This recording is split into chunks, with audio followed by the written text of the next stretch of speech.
that anger that comes from not being respected, that anger that comes from being ignored, that anger that comes from winding up with a belief set, because one never had the opportunity to learn otherwise, the belief set that none of these institutions matter. It's all doom and gloom. And if that's the case, then we might as well just have it out right now. I believe the impact of the Academy in offering better educational alternatives is precisely to capture the imagination and minds of those who think they are valuable in the world, but maybe don't have a way to express it, and also to bring in a different framing to education, a classical liberal framing, where one learns business, the humanities, and social sciences as an integrated whole. That's what we're dedicated to do. Hello, and welcome to the Academy on Capitalism's YouTube channel. If you like what you see, please make sure you hit the like button. Might even want to subscribe so you don't miss a video. And speaking of videos, we have plenty more videos on the site here. Please feel free to check them out. You might find something you enjoy. Today, I want to talk about the Academy on Capitalism and why we're here and what we do. And I hope you'll walk through this with me because I'd like to explain it. And I think it will be of interest to a broad spectrum of people. So, why is the Academy on Capitalism here?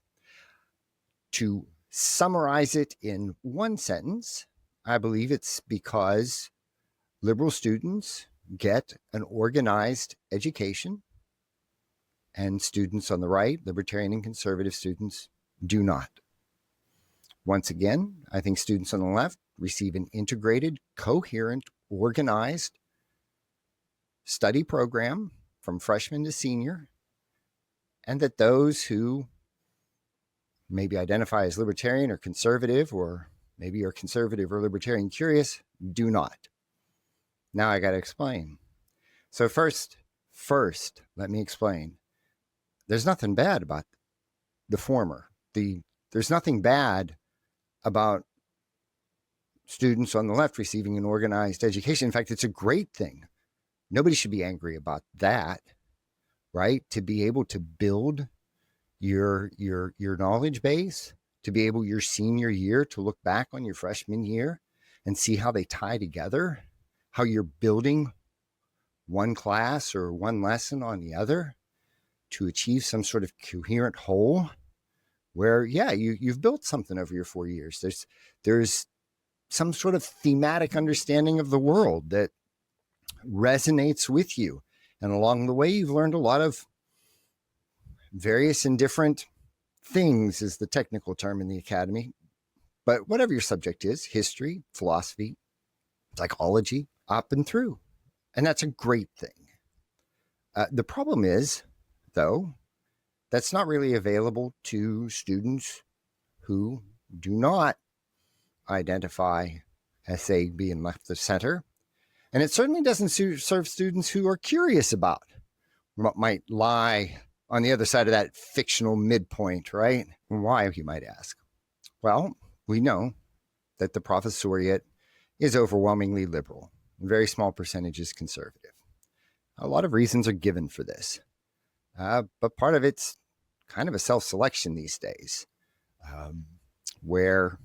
self and other selection, where either conservatives might not feel comfortable in higher education, or they just don't get hired by faculty who see them as nothing short of dead wrong.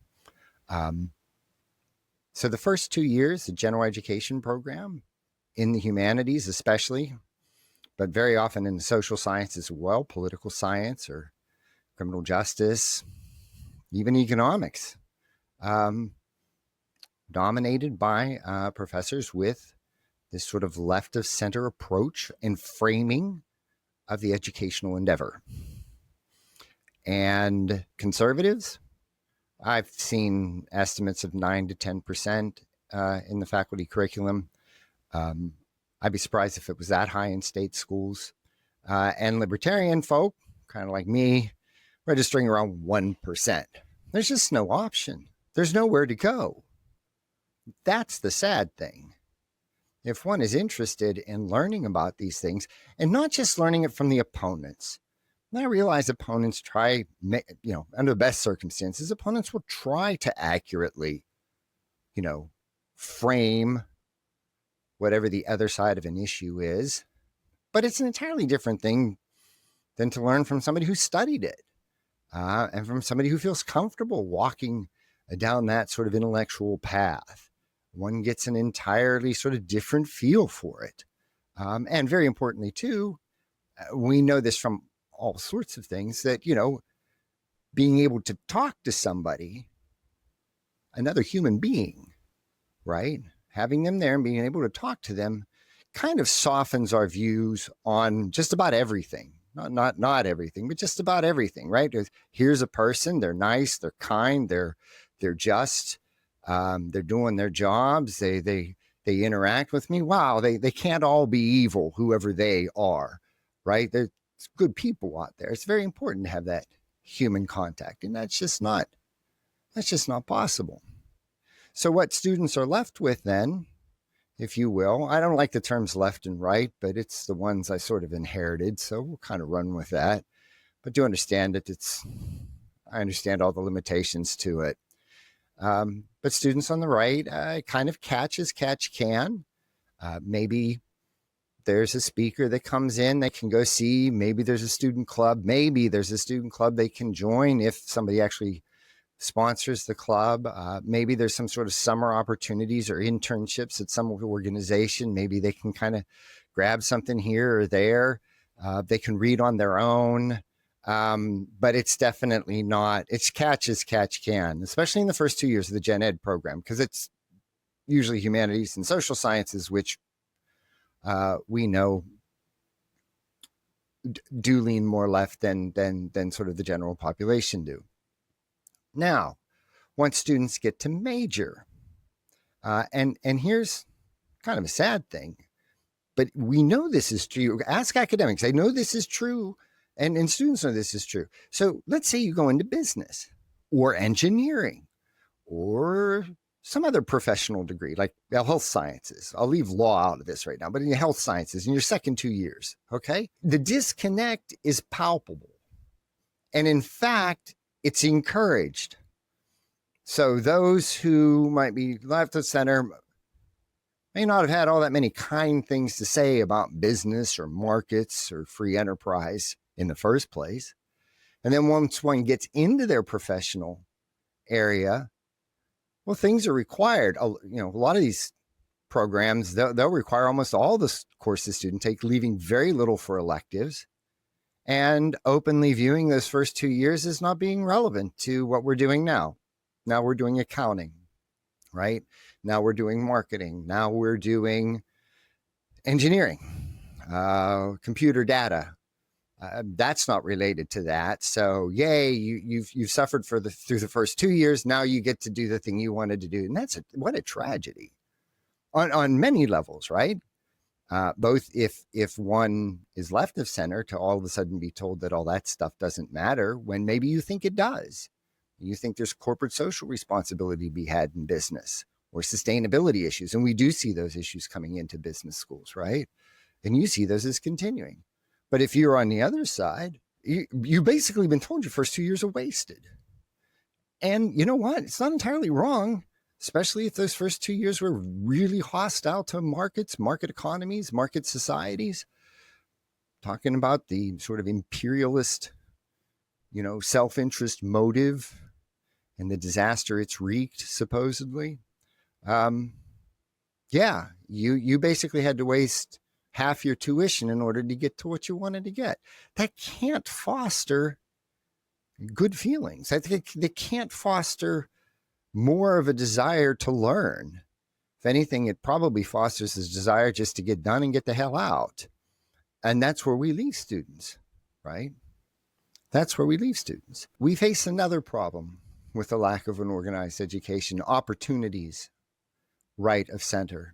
I put this out there. This is debatable, but it is, I think, worth thinking about. In the decline in college enrollment, and I have a Pew study up here on my little thingy here, that from something like 2010 or 2012 to 2022, there's been a decline in 18 to 24-year-olds enrolled in college, okay, down by 1.2 million from the peak in 2011. This is a Pew poll now. The majority of that has been men not going to college. 1 million of the 1.2 million, in fact. And this is, like I said, the Pew Research Center. 1 million. 1 million fewer men. I've seen as high as 1.3 million men choosing not to go to college. The end of the Pew article states that one of the reasons cited by individuals who didn't go to college is they didn't see it relevant to their jobs, which is exactly what I've been saying. When you don't have an education that offers an organized and coherent program that ties in with business or ties in with students who might have different curiosities. And they might not even be right of center. They just might want to study Shakespeare and World War II and not really be interested in gender and power issues. Right? 1 million men just don't think it's relevant to their job. I would also submit something that we also know. Now, the percentages aren't huge, but they are there, that men tend to lean statistically more Republican than women. And once again, the Pew Research Center talks about this. So overall, men tilt to the GOP with 52% identifying with the Republican Party, 46% Democrat, whereas women tilt 51% Democrat and 44% Republican. So given our 1 million male decline, at least some of that, a non-negligible part, it would be reasonable to assume, is that conservative, or the few libertarian males that might be out there, just don't see a point in college. It doesn't offer them anything. And if so, I mean, that's because there's no other avenue through your first 2 years. And look, it's not uncommon to have diversity appreciation classes in universities be required. Many universities are proud of this requirement. Not a single one of these universities will require any students to read William F. Buckley or Russell Kirk. And if you're like, who are they? That's my point exactly. Right? So these males who do tend to lean Republican, they're not going to college because they're citing it's not relevant to the job. And also we can infer that there might be some self-selection, that those who think that they wouldn't be welcome in such an atmosphere just aren't going. And why is that a problem? Right? Maybe it's not, in one sense. People are going into the jobs that they want to do. They're making their own private and individual choices. Okay. But here's something that is worth considering. The upshot of this is, how shall I put this? In the animal kingdom, and even in our own societies, the biggest sort of internal threat to, say, stability and appropriate behavior, however you want to put it, the biggest threat to that's rogue males. So if you have a huge number of males not going to college and thereby not learning any appreciation for, say, the Constitution, the Declaration of Independence, the philosophies that made those possible, the wonders of human freedom and liberty, and how they need to be protected by the rule of law. Well, maybe if they haven't learned that, those 1 million men are just, or a sizable portion of them, are just angry at a side that they don't agree with. Maybe they don't know why. Maybe they can't articulate it quite well. And they don't care. Whatever you learned in that college thing, that puts you on the other side. And now we oppose. We're angry and we oppose. And I think we're starting to see that that's exactly the sort of political landscape we're in today, right?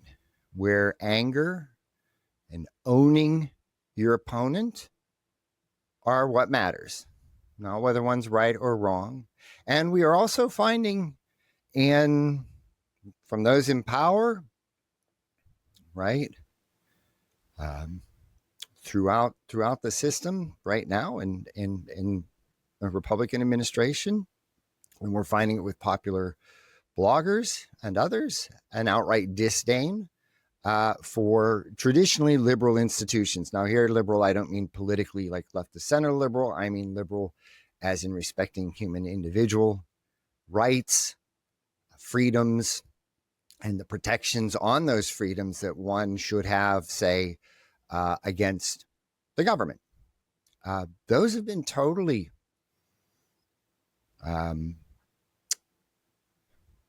maybe totally is too harsh a term, but we do find mass rejection of that. And it should be no wonder if nobody's been exposed, or if large segments of the population haven't been exposed to why these things were good in the first place. So this notion of how important an organized, coherent education is from freshman year to senior year, I think has been understated and underappreciated. And the problem isn't that students on the left can get such an education. I think that's a good thing. The problem is that students with other viewpoints or other leanings or other interests don't, and overwhelmingly can't. There's just no options. And so that brings us to the Academy. Now, the Academy is an independent organization. We are not a college or university or anything like that. But what we do is support and facilitate educational opportunities that do combine social sciences, the liberal arts, humanities, and business. And in fact, we think a classical liberal education is the only one that can offer such a coherent approach. I believe it can also do so with engineering and the other professions, but we'll stick with business at the moment. So think of it. You go back to Adam Smith. Adam Smith talks about trade. Now everybody's going to focus on trade and self-interest, and okay, that's fine and all well and good. But one of the most important things, I think, that Adam Smith says early on in book 1 is that trading's human. Now, he says uniquely human. I don't want to say that because somebody will always find a counterexample. But it is. To be human is to trade. We truck and barter. We have traded since we've been humans. And there's evidence of this. There's evidence of us engaging in this practice.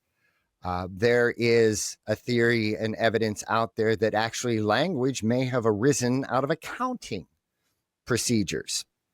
If you read Shemant Besserat, I believe her name is, and I pardon if I've said that wrong. I won't look on my bookcase behind me, but has the theory that early accounting practices actually led to the formation of language. And language is the foundation of the humanities, of history and English. And yet, in today's university, you would think that trade is just something that we have to do. It's a necessary evil. An ideal world, we wouldn't have to do that. Basically denying part of our humanity, denying that trade is part of our humanity. And a classical liberal education doesn't do that. A classical liberal education recognizes that one can find purpose in business. And in fact, that's a great thing in business. And that the freedom to pursue one's economic interests also means the freedom to pursue how one wants to add value to the world. And that's how one achieves one of the very good ways one achieves self-respect. This is an entirely human endeavor. And you know what? Philosophy and history and psychology do have something to say about that and can tie into that. There's no necessary thing in the world that those have to be opposed to trade. In fact, there's many good reasons to see that they're not. Or at least there's a way to study it that is legitimate, that they actually reinforce that and inform it. And furthermore, now funds in the humanities and talking philosophy and what it is to be human and all that good stuff, right? Why you're in college, the social sciences are to talk about us living in groups. Okay, we are individuals. Now that we're living in groups, how do we square that? How do we square the individual and living in the group? What sort of rules do we need? What sort of policies and practices, right? How can we study general human behavior, right? Economics. They all fit together. They need not be separate. And a classical liberal education, I believe, is probably one of the few framings that does integrate all of those elements. And that's what we aim to offer. We support efforts by professors to bring speakers in to talk about the good of business and the value of capitalism. And we do so in the spirit of, look, if somebody says capitalism is a good thing and valuable, or individual liberty is value, it's on them to show why it's valuable. Okay, well, we'll take that challenge, right? We're not here to poke people in the eye. We're not here to, we're here to show the value of, say, capitalism and limited government, or at least present the arguments for it. Furthermore, what we have begun doing is we offer summer seminars, and the summer seminars specifically do tie together classical liberalism and business. And in fact, one of the things that I think is interesting about working with the Academy is that the Academy takes a very practice-oriented approach to this. And that is that there are many other great organizations out there. They'll start with high theory, with Locke, or, philosophy or economics, individual rights, and that those are supposed to, then apply in a way down to business or whatever. Instead, what happens if we start talking about what it takes to do business? If we talk about the real drive and purpose people have when they're going into business and what they're trying to do, and we start looking at what adding value to the world requires, like property rights, contracts, stable government, a limited government. Now, where the limits are, kind of one of the reasons I like this approach is that instead of making up just some theory about what those limits are, let's look at the practice and see what it really requires, what helps the practice, not individual businesses, right? I'm not giving subsidies to X versus Y. I mean, rules that actually facilitate commerce versus rules that definitely impede commerce. And I'll tell you what, the people who are actually in the trenches or on the ground doing business actually know a lot about that. We just never tap them for it. Like in business school, we're just tapping people for their skills. And in the humanities, we ignore the business entirely because, well, what do they know? They're dealing with the particular in the world. We're dealing in the humanities with eternal truth. So, shoo, you don't have anything to say about philosophy or history or whatnot. And that's not the way we come at it. There's a lot of knowledge out there in the world from people practicing. And so we aim to foster classical liberal opportunities for students to pursue a coherent education. And here's the thing, too. Classical liberalism does embody theories about capitalism and limited government. We're the Academy on Capitalism and Limited Government. That shouldn't come as a surprise. But the reason I'm saying classical liberalism rather than libertarianism is because often people will point to libertarian theory and be like, that's just political. And I don't want to get into a debate of whether it's just political or more so, okay? But classical liberalism definitely embodies more. It can embody the study of the Roman Empire. It can study the history of the Greeks. It can embody a history of different religions. It can talk about philosophy. Now, in this context, it will be mostly Western, so it's kind of a Mortimer Adler kind of approach, which we own. I understand that there are arguments against that, but given the fact that even being able to study Mortimer J. Adler, it would be a rarity at state universities. The world's not going to end if we offer some opportunities to do that. Right. And in fact, it might help the world because it might help some people find their place in the world that currently aren't.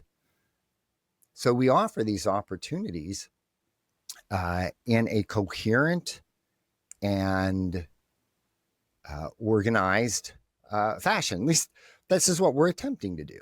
And that also involves working with other organizations. So the Academy works with the American Institute for Economic Research right now and with the Stevenson Institute out of Wabash in order to better coordinate our summer offerings. Because we offer summer seminars and different places will offer different summer seminars so that hopefully we don't overlap and we offer different subject areas. And even so, eventually we can better advise students of which seminars that they might wish to go to. And coordinating with others does enable us and them, to offer or make sure that we're offering or not overlapping in our offerings. We're doing and coordinating and cooperating with others helps to ensure that we're not offering just the same things that everybody else is doing, and also facilitates offering opportunities at times that don't overlap with other opportunities to allow students the maximal amount of choice in what they wish to do. Now, we're in the early stages of this, I admit. We have 2 summer seminars going on, one in Chicago this year and one down in Springfield. There's also a seminar happening at Wabash College at the Stevenson Institute. But what we would like to do is grow that enough so that over a couple or a few summers, students would have the opportunity to explore, in the context of a classical liberal framing, all the elements that go into making business important, all the elements that have led authors in the present and the past to warn of government overreach, and to draw on all of those elements in order to help people become the best versions of themselves, and not just try to, beat people over the head with telling them how they ought to be, but rather helping to educate them to find out who they are. They're best at their core. This approach, I also believe, or would argue, gets to the heart of the matter. The problem is, once again, there are students out there, or many who aren't becoming students, because there's no coherent, organized pathway to study, an integrated history, philosophy, business, economics, from, say, a right of center point of view or framing. I believe and would argue that recognizing this is really important, recognizing this, one, helps us to celebrate the good things about an organized education, right? But the second thing is the anger that's now directed towards universities, the backlash, let us say, that is coming from governors, presidents, whoever, towards universities, often focuses on, well, what? Well, focuses on, well, this organized part, okay? And, there are laws coming down the pike and already passed in certain states that, you're not allowed to teach, let's say, diversity. That's not having diversity taught is not the problem. We can talk about it being mandated, but now to ban that on campus.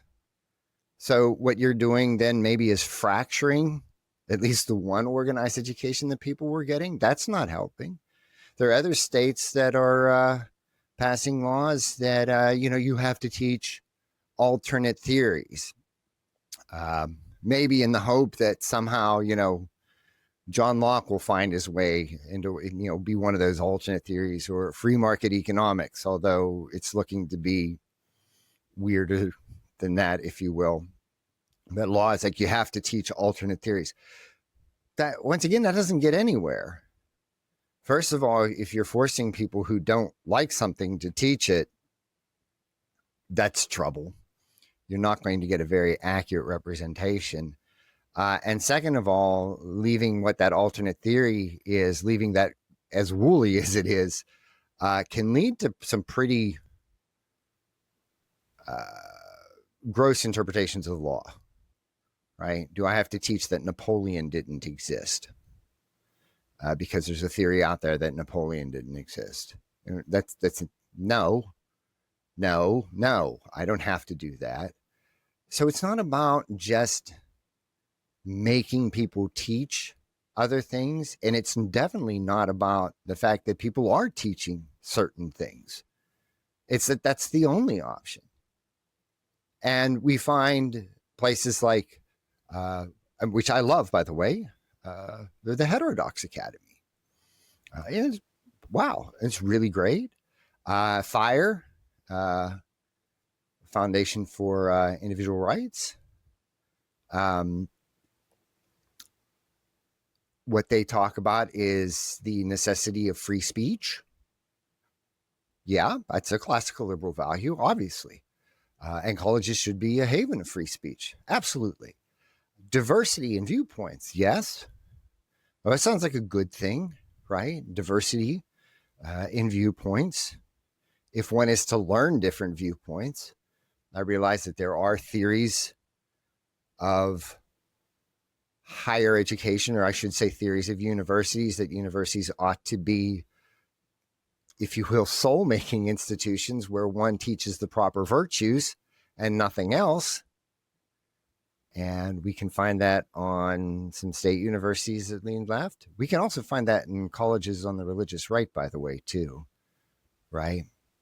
Where the point isn't viewpoint diversity, and the point is some sort of notion that it's the polis, it's the city, it's the university's job to make people virtuous. And both the left and the right share versions of that. So if that's the view of college that you hold, then of course this gains no traction. But if it's to learn, yeah, viewpoint diversity, very good thing. Freedom of speech, essential. But notice those are necessary, and really fabulous work being done by these organizations. But it doesn't close the gap, because we can have a diversity of viewpoints on a campus. We can have a air or rules guaranteeing free speech on campus, which there ought to be. We can have both of those and still not have that organized, coherent education for those who wish to approach education from a different framing. And in this case, the framing being sort of liberal versus conservative. I hate saying versus, but you know what I mean, left or right, that sort of thing. It does not guarantee. And so what we're trying to do is, and here at the Academy, is trying to help facilitate that, because it is important, because students do need to see in their humanities and social sciences classes how important the institutions of the United States, embodied in the Constitution, sort of, I'll say, energized by the Declaration of Independence, right, with rights most likely taken from John Locke, life, liberty, and property, become life, liberty, and the pursuit of happiness. It all ties together: the ability to do business, good philosophy, good history. You look at the Federalist Papers, they were talking about the Roman Empire and the lessons that could be learned there. And this all gives one a better respect and viewpoint and ability to value historical experiences, theories, institutions that were tried, other institutions that were tried and failed, some succeeded, and also to firmly place one within the timeline of humanity. I mean, that's part of what a college education does, right? It's just a little dose of humility. The thoughts that I love, that I think are just brand spanking new, probably somebody else thought of those. Maybe I can learn from them. Maybe I can add to them. But it's the great conversation that goes on. It's not just me, right? There are other people, both currently and in the past, who have valued the kind of things that I'm thinking, and I can learn from them. And I can also learn from those who argued against them, taking that edge off of that anger that comes from not being respected, that anger that comes from being ignored, that anger that comes from winding up with a belief set, because one never had the opportunity to learn otherwise, the belief set that none of these institutions matter. It's all doom and gloom. And if that's the case, then we might as well just have it out right now. And like I said, when you look at the political atmosphere right now, you're kind of getting that feel. And so I believe the impact of the Academy in offering or helping to offer better educational alternatives is precisely to capture the imagination and capture the hearts and minds of those who think they are valuable in the world, but maybe don't have a way to express it. And also to bring in, well, like I said, a different framing to education, a classical liberal framing, where one learns business, the humanities, and social sciences as an integrated whole. And so we here at the Academy, that's what we're dedicated to do, is provide those opportunities, provide those missing links, in the hopes that people will actually enjoy. And that's what we do here at the Academy, is we provide those opportunities. And we will continue building those positive opportunities to learn and provide a more coherent and organized education, both for those who may already be predisposed to, say, be libertarian or conservative, but also for those who are curious or really want to learn, like, what is that about? I don't like that, but I want to know what it really is, so that I'm actually, not making up straw people in my arguments, but I'm actually addressing what those folks are believing or thinking or arguing. I think it does a great service to them as well. So I thank you very much today for joining us. Please make sure to subscribe if you want to see get our other videos regularly. Please look around. We have videos on tariffs. We do have a video on the Roman Empire, and many others. Capitalism in the Family has been a very popular one as well. So take a look around. Feel free to argue. I look forward to your comments, and thank you for your time. Good day.